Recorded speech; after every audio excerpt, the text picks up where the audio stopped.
오늘 빌립보서 4장 8절부터 9절까지 말씀을 통해서 평강의 하나님 또는 평안의 하나님, 이런 제목으로 말씀을 듣도록 하겠습니다. 신앙생활은 어떤 면에서는 깊이 생각하며 삶을 사는 것을 의미합니다.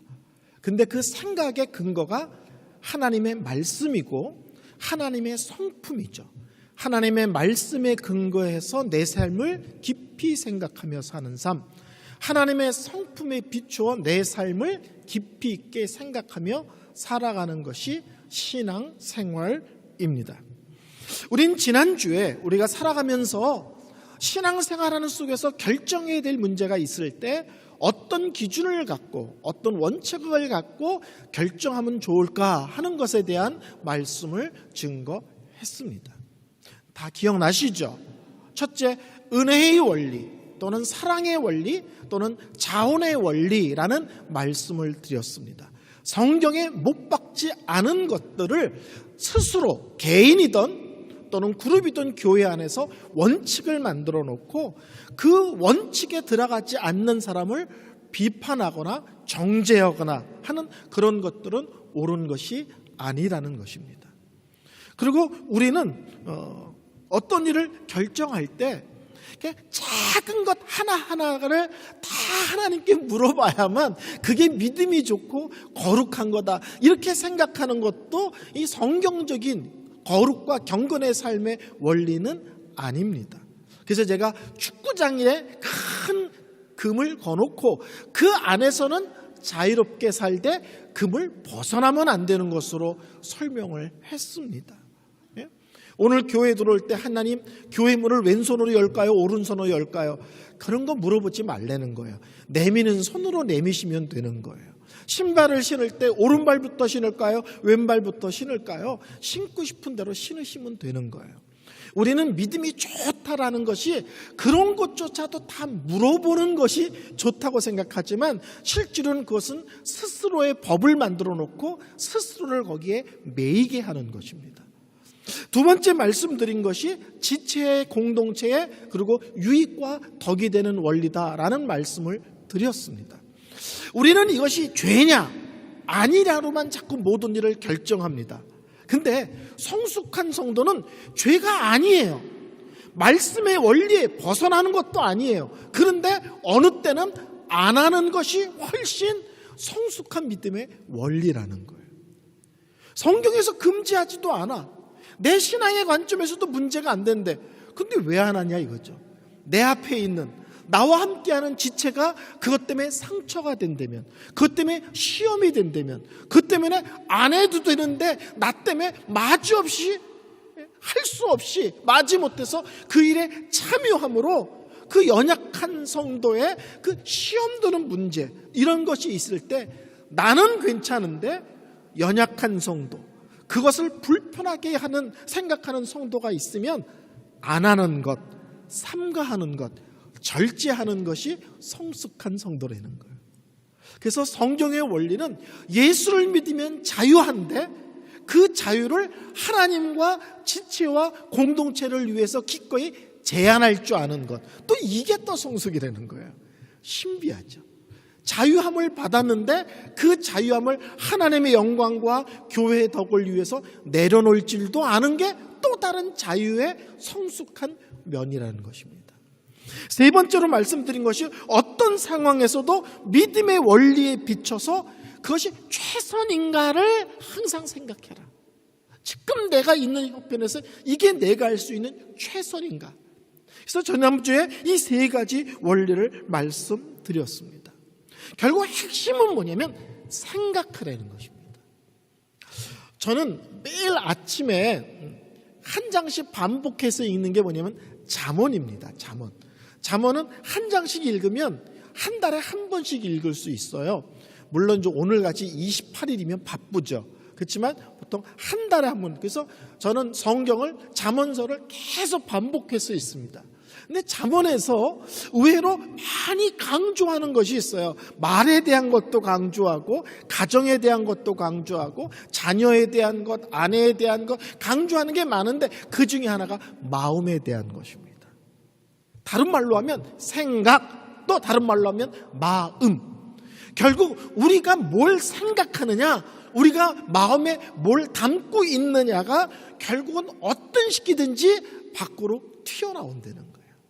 우리 예수님이 그러시죠. 입으로 들어가는 음식은 사람을 더럽게 하는 게 아니다. 내가 샌드위치를 먹으면 거룩해지고 된장찌개를 먹으면 경박해지는 게 아니잖아요.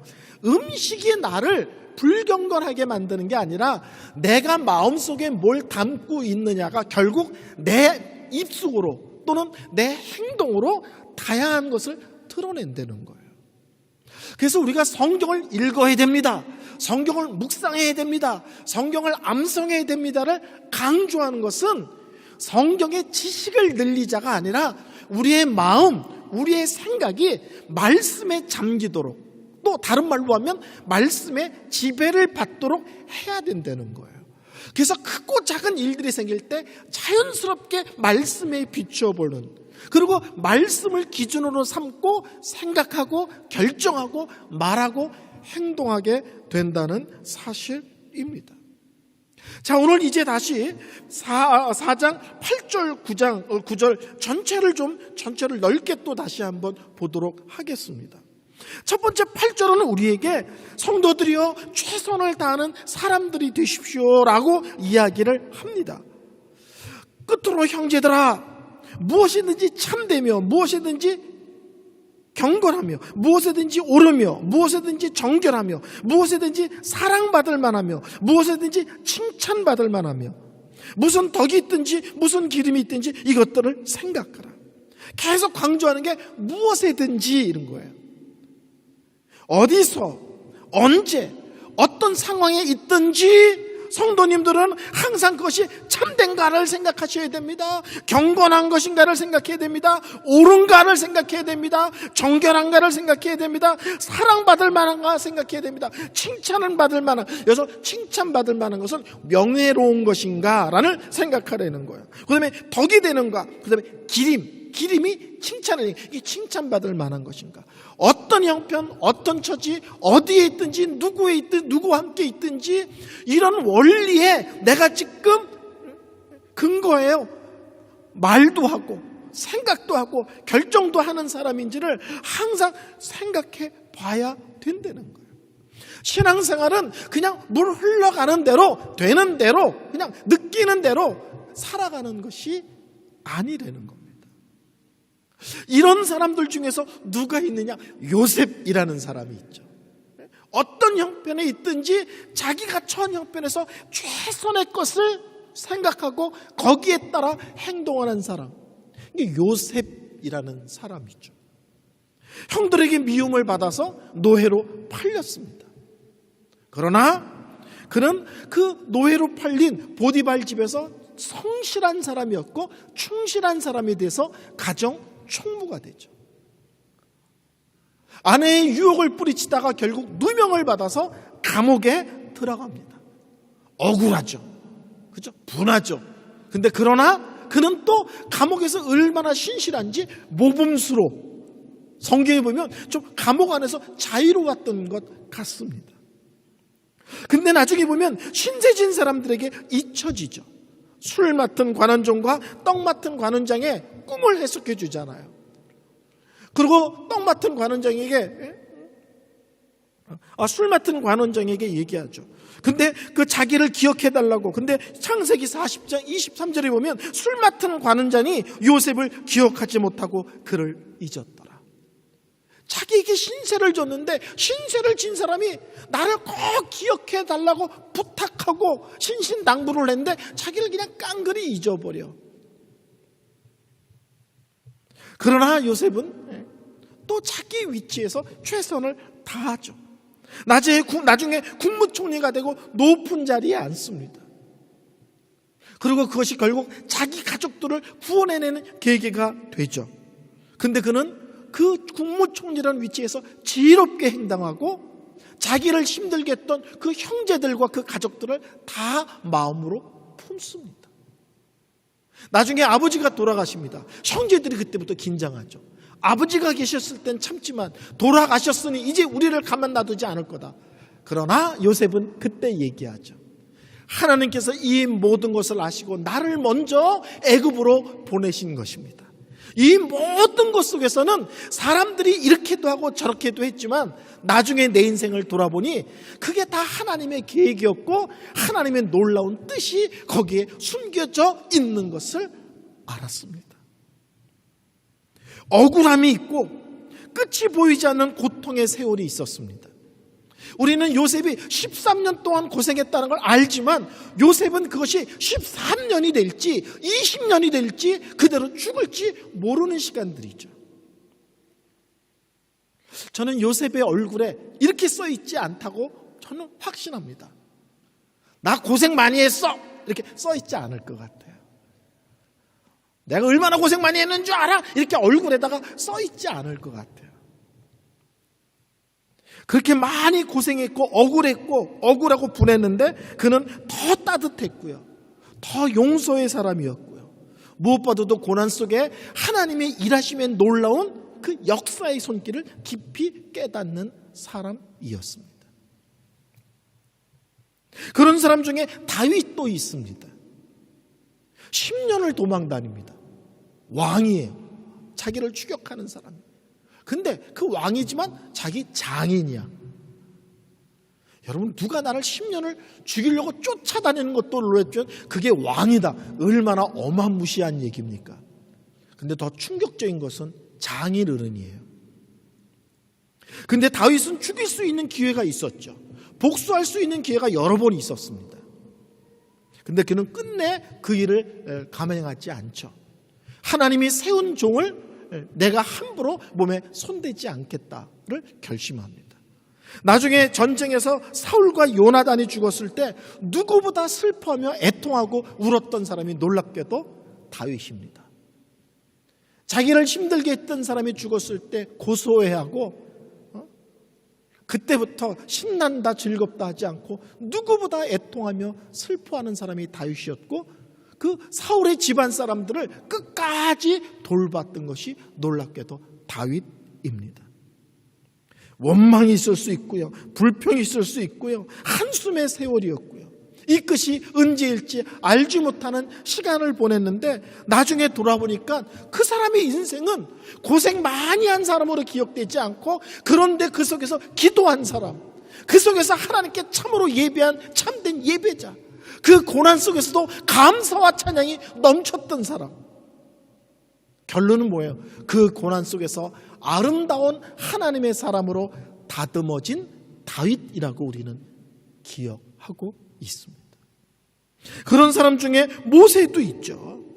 40년 동안 도망자 그리고 은둔자 생활을 합니다. 군대를 호령했던 사람이 양을 치는 사람으로 살아갑니다. 자기 민족을 구하겠다고 분연이 일어나는데 그 민족에게 배신을 당하고 도리어 그 사람들에게 잊혀진 존재가 되어집니다. 이 세월이 언제 끝날지 모르고 또 어떻게 끝날지도 모릅니다.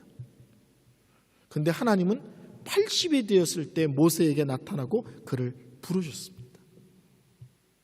저는 모세가 80에 애굽에서 이스라엘을 건져내는 놀라운 구원자의 역할을 했다에 충격을 받는 것이 아니라 그가 했던 많은 위대하고 놀라운 일에 충격을 받는 것이 아니라 그 40년의 은둔과 도망자와 양치기 생활 속에서 그가 아름다운 믿음의 사람으로 다듬어졌다는데 놀랍습니다. 그래서 민수기 12장 3절에 하나님이 모세를 이렇게 평가하시죠. 이 사람 모세는 온유함이 지면의 모든 사람보다 더하더라. 억울하고 분하고 좌절, 낙심의 시간, 모든 사람에게 잊혀진 시간을 40년을 살았는데 하나님이 그 사람을 향한 평가는 뭐예요? 칼이 서 있는 사람, 날카로운 사람, 건드리면 폭발하는 사람, 짜증의 사람이 아니라 뭐라고요? 이 세상에 모세보다 오류한 사람이 또 있을까라고 하나님이 평가하셨다고요. 성경에 보면 참 믿음의 사람은 놀라운 일을 해서 놀란 것이 아니라 그 어려운 힘든 환경과 여건과 문제와 사건 속에서 그 사람들이 아름다운 하나님이 기뻐한 사람으로 다듬어졌다는 데 놀랍니다. 왜 그럴까요? 그들은 모든 것을 핑계할 수 있는 그 힘들고 어려운 형편 속에서 무엇이 믿음 가운데, 하나님의 가운데, 은혜 가운데 가장 최선의 모습인가를 항상 생각하고 거기에 따라 행동한 사람입니다.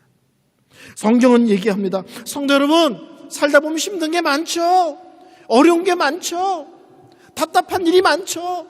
무엇보다도 이것이 언제 끝날지 모르는 그런 답답한 것이 있죠. 그럼에도 불구하고 믿음의 사람은 그런 것을 핑계하거나 이유로 나열하는 사람이 아니라 그런 형편에서도 믿음의 사람으로 지금 내가 할 수 있는 최선의 것이 무엇인지를 생각하고 거기에 따라 반응하고 또 행동하는 사람이라고 말씀하고 있습니다. 두 번째, 이 9절에 또 이렇게 말씀합니다. 9절에 너희는 내게 배우고 받고 듣고 본 바를 행하라. 두 번째, 믿음의 사람들은요 또 다른 원리가 있는데 이거예요. 너희가 깊이 생각해내냐? 그 깊이 생각하고 살아라. 8절이죠. 9절은 뭐냐면 너희가 하나님 말씀을 제대로 배우느냐? 그럼 배운 사람으로 살아라. 생각을 깊이 하고 살아라. 하나님 말씀을 바로 배우고 그 말씀에 입각하여 살아내라고 두 번째 또 요구하고 있다는 사실입니다. 성도 여러분, 신앙 생활입니다. 신앙 생활이에요. 믿음의 삶이라는 거예요. 믿음의 삶. 무슨 말인지 아시겠죠? 생각을 깊이 했어. 그 다음에 그래서 깊이 생각하고 살아냈냐 이거죠. 기도를 억수로 했어. 그 다음에 기도했다로 끝나는 것이 아니라 그 다음에 그 기도한 내용을 갖고 살아내냐죠. 나는 오늘도 성경을 또박또박 읽었어. 열심히 성경을 배웠어. 거기가 끝이 아니라 성경을 읽고 배우고 묵상하고 암송했으면 그 말씀에 근거해서 살아냈느냐 이거죠.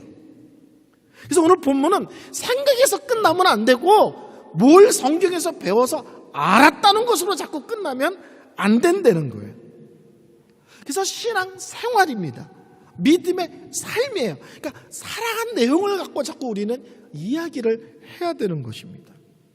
그래서 우리는 성도들과의 삶 속에서 무엇을 알았다, 무엇을 했다가 아니라 그것을 근거하여 살았다 또는 살고 있다가 우리의 내용이어야 합니다. 한국 교회는 했다가만 나 기도했어, 뭐 이거죠. 나 성경 읽었어. 이제 여기서 자꾸 끝난다는 거예요. 제 주위에 40일 금식 기도한 분이 참 많습니다. 근데 제 주위에 40일 기도하고 교만하게 변한 사람은 많이 봤어요. 근데 참 겸손으로는 안 바뀌더라고요. 40일 금식하고 저 명함에 40일 금식 기도 2회 성공 찍고 다닌 사람도 봤어요. 그러니까 그들은 기도 자체가 목적인 거예요. 나 3일 금식했어. 나 이번 주 기도원 갔다 왔어. 나 이번 주 작정 기도했어. 나 금식 어떻게 했어. 이게 자랑이에요. 신앙은 기도를 얼마나 많이 하느냐의 싸움인 것 같지만 그 기도를 많이 했으면 거기에 걸맞는 기도의 삶을 살아내느냐의 싸움이라고요. 성경을 100번 읽었느냐 200번 읽었느냐 중요하죠. 근데 읽었다가 아니고 우리의 목표는 그래서 나 마태복음에 1장 족보 외워 뭐 이런 거 자랑하는 사람들 있잖아요. 못 보셨어요? 족보 외우면서 자랑하는 사람들. 성경을 읽었다가 아니라 읽었기 때문에 무엇이 변했고 내가 생각하고 살아가는 믿음의 내용들이 어떻게 방향을 제대로 잡았냐의 그런 내용을 갖고 있는 싸움이 우리의 싸움이어야만 합니다. 그래서 바울은 깊이 생각해, 그리고 행동해. 두 번째, 말씀을 제대로 배워, 그리고 말씀이 입각해서 살아내. 항상 삶으로 가고 있다는 사실을 놓치시면 안 됩니다. 제가 아는 한 집사님은요, 성경 박사입니다. 성경 박사. 정말 그분은 막 성경에 얼마나 동그라미를 많이 치고 색깔을 했는지 막 글씨를 못 알아볼 정도예요.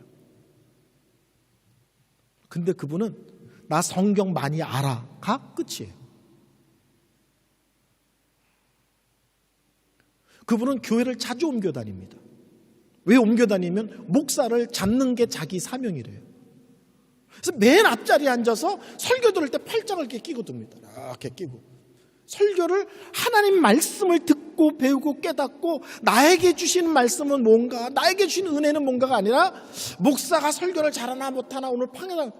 근데 뭔가 마음에 안 드는 얘기를 해요. 그러면 설교 중간에 맨 앞에 앉아서 성도들이 다 보죠. 뒤에 이렇게 손을 듭니다. 그 전에 고개를 흔듭니다. 일단 그거 아니야, 그게 아니야. 근데 목사가 계속 설교하면 그 다음에 손을 들고 그거 아니야, 그 예배 시간에.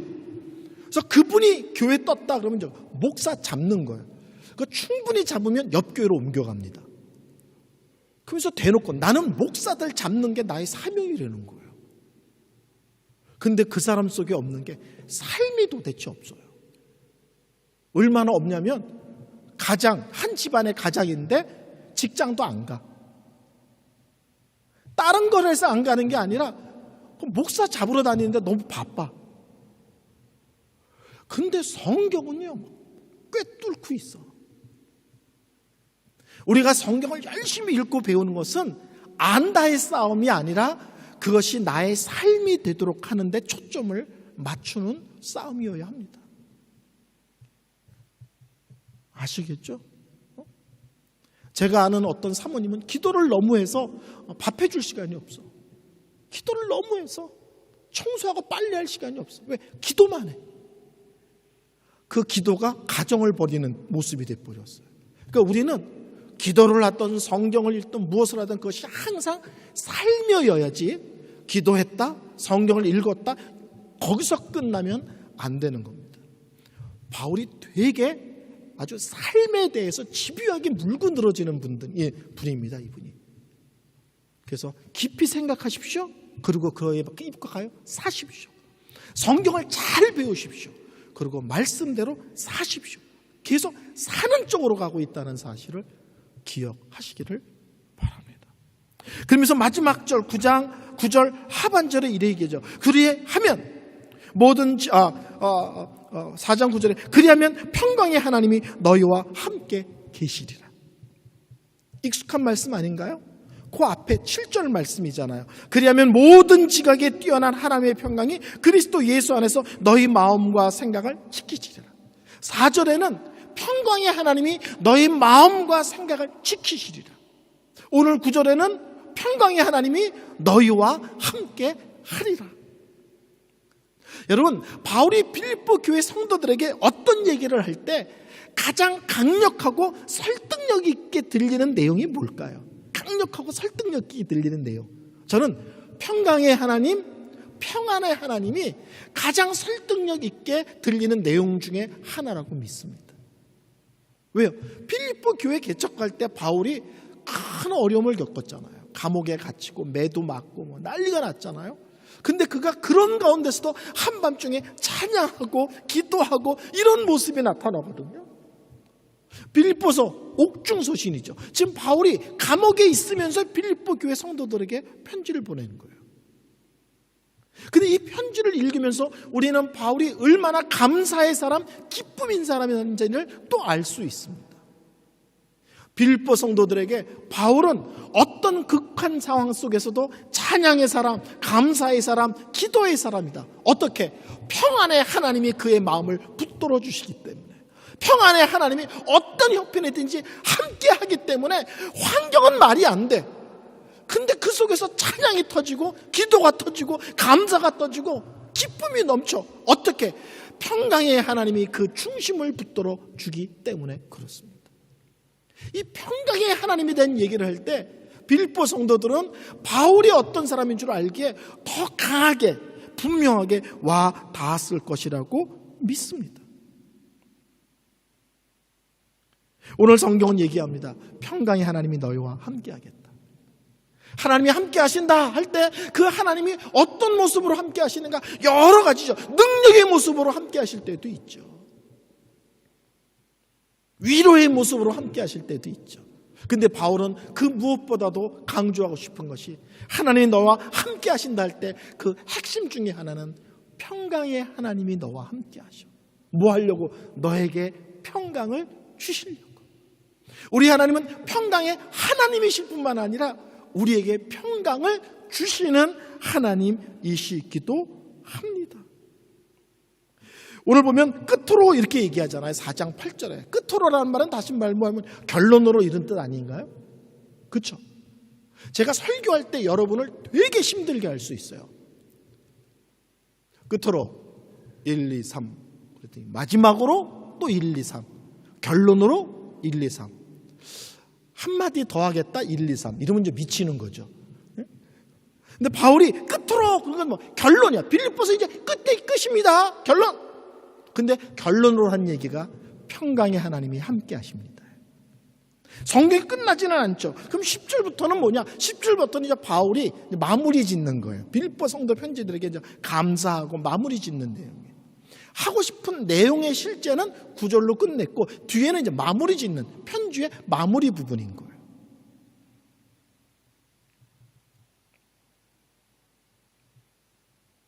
어떤 상황이든지 우리가 최선을 생각하며 결정할 때,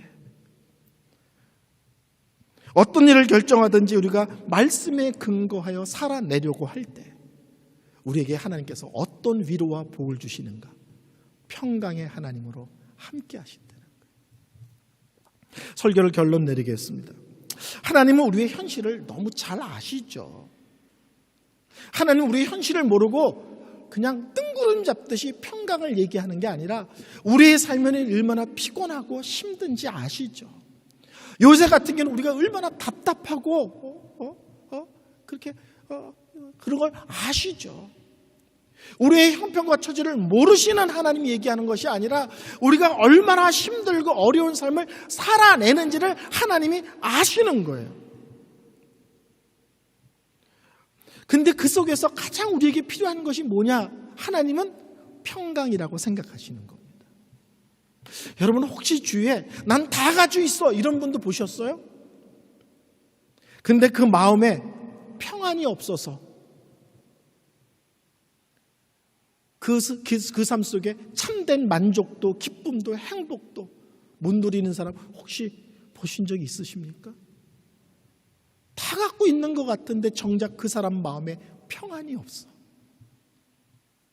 성경은 얘기합니다. 이 땅 살면서 우리가 많이 힘들고 어렵지만 그런데도 버틸 수 있고 이겨낼 수 있고 뚫고 나올 수 있는 근거가 있는데 뭐냐면 그거는 하나님의 평강이 우리 속에 머물 때이다라고 보시는 겁니다. 고난의 세월이 언제 끝일지 또 어떻게 끝날지 잘 모르죠. 요셉도 몰랐고요. 모세도 몰랐고요. 다윗도 몰랐습니다. 그러나 그들 중심에 저는 평강의 하나님이 함께 하셨다고 믿습니다. 결론은 이 평강의 하나님이 평강을 주시겠다는 이 평강이 얼마나 센 것인지를 우리가 확인할 수 있는 방법은 요한복음 14장 27절 말씀이에요. 평안을 너에게 끼쳐놓으니 곧 나의 평안을 너에게 주노라. 내가 너에게 주는 것은 세상이 주는 것 같지 아니하니라. 너희는 마음에 근심하지도 말고 두려워하지도 말라. 평안을 너에게 주는데 나의 평안을 너에게 주노라. 내가 주는 평안은 세상이 주는 것과 같지 않아. 근심하지 말고 염려하지 마. 근데 예수님이 이게 언제냐? 제자들이 자기를 부인하고 제자들이 다 떠나고 예수님이 홀로 계시. 조금 있으면 제자가 나를 부인해. 조금 있으면 제자는 자기를 홀로 두고 다 떠나버려. 조금 있으면 십자가를 져. 아무 문제가 없을 때 내가 너에게 평안을 줄게. 세상이 줄 수 없는 특별한 평안이야. 이 얘기를 하신 것이 아니라 조금 있으면 사랑하는 제자가 부인하는 걸 다 알면서, 조금 있으면 제자들이 자기를 홀로 내버려두고 다 떠날 것을 알면서, 조금 있으면 그 참혹한 십자가에 자기가 달릴 것을 아시면서 평안을 너에게 주노라. 반대로 말하면 내가 지금 평안을 누리고 있다는 거예요. 그 엄청난 상황 속에서. 근데 그때 내가 누리는 이런 놀라운 하늘의 평안을 너희에게 줄게 라고 말씀하십니다. 하나님은 어느 때는 문제를 해결해 주시죠. 어느 때는 이런 평강의 모습을 우리에게 물붓듯 부어주사 힘들고 어렵고 고통하고 답답한 세월을 견디게 하고 버티게 하고 뚫고 나가게 하고 궁극적으로 승리케 하시는 하나님이시기도 하십니다. 혹시 찬양 중에 이런 찬양 아시죠? 평안을 너에게 주노라. 세상이 줄 수 없는, 세상이 알 수도 없는 평안을 내게 주노라. 혹시 이 찬양 아시죠? 한번 이 찬양 다 같이 한번 불러보도록 하겠습니다.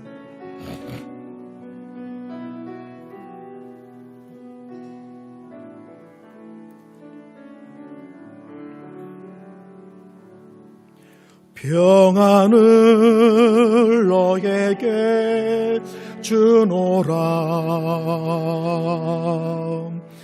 세상이 줄 수 없는,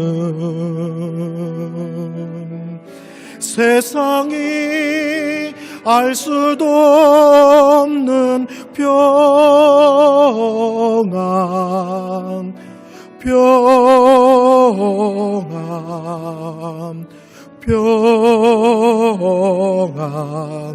평안을 내게 주노라.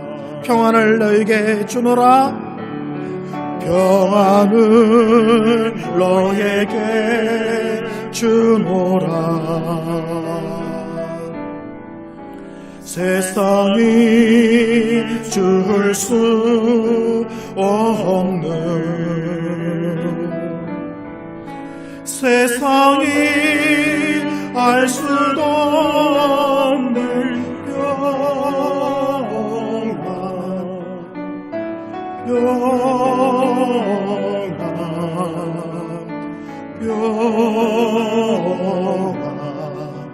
평안을 내게 주노라. 한 번 더 찬양합니다. 평안을 너에게 주노라. 평안을 너에게 주노라. 세상이 줄 수 없는, 세상이 알 수도 없는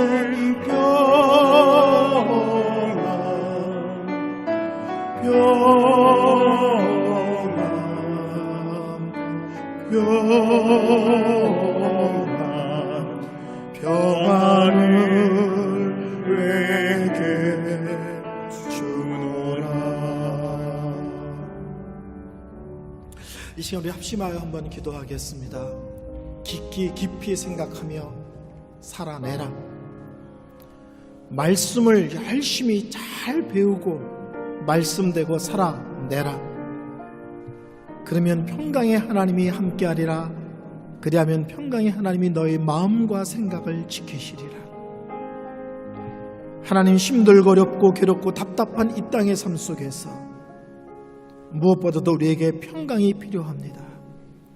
평강의 하나님이 함께 하시겠다 하셨사오니 이번 주 그 평강의 아름다움과 복됨과 그 놀라움과 귀함과 영광을 누리는 한 주가 되게 하소서. 이 시간 다 같이 한번 말씀을 생각하며 통성으로 기도하겠습니다. 아버지 하나님, 아버지 하나님, 아버지 하나님, 그렇습니다. 이 힘들고 그 무엇보다도 우리에게 필요한 것이 평강의 하나님이 함께 하시는 것보다 더 크고 놀라운 복을 얻음을 고백합니다. 이번 한 주 저희들의 삶 속에 이 놀라운 복에 깊이 관한 한 주 되게 하소서.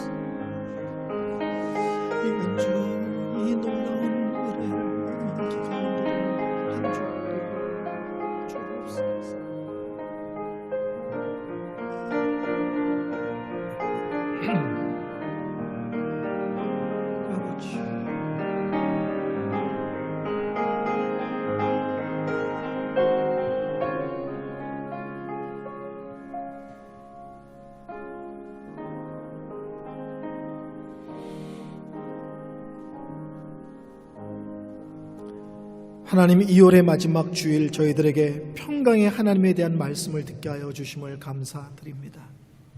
참 힘들고 어렵고 괴롭고 답답한 그리고 참 우울한 시간들을 보내고 있습니다.